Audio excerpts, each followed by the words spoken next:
በመግለጫቸው ላይ ነዘመነ በጎንደር በሸዋ በወሎና በጎጃም የጎንዮሽ ጦርነት በአፋሃድ ስም የሚንቀሳቀሱ አካላት ከፍተውብናል። ጅራፍ ራሱ ገርፎ ራሱ ይጮሃል እንደሚባለው እነዚህ ግጭት ጠማቂዎች ራሳቸው እየፈጁን እነሱ ግን አደባባይ ወጥተው ፈጁን ብለው ይጮሃሉ። እዚህ ውስጥ ምን አለ? ፍጅት አለ ማለት ነው። የእርስ በርስ ፍጅት አለ። በነገራችን አንዱ አንዱን እየፈጀው ነው። እርስ በርስ ነው የሚተላለቁት አላልኳችሁ?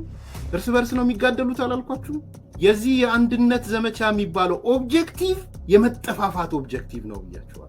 አንዱ አንዱን በዋናነት የነዘመነ ቡድን የሻቢያን ጉልበት ተጠቅሞ የቲፒኤልኤፍ ጉልበትን ተጠቅሞ እነ እስክንድርን ማጥፋት ነው ፍላጎቱ።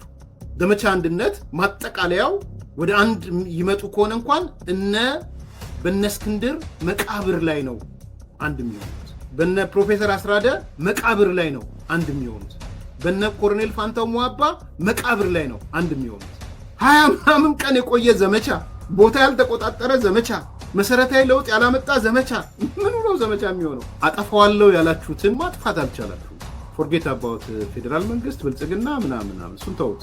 እዛው ባህር ዳር ዩኒቨርሲቲ ውስጥ ምክክር ኮሚሽኑ ከስንትና ስንት ወረዳዎች አምጥቶ እያወያየ ነው ያለው። ተላላኪነታችሁን አቁማችሁ እንዴት ለዛ ህዝብ ዘላቂ ሰላም እናምጣ ብላችሁ ወደ ውይይት፣ ወደ ንግግር፣ ወደ ድርድር ብትመጡ ነው እኔ የምመክራችሁ።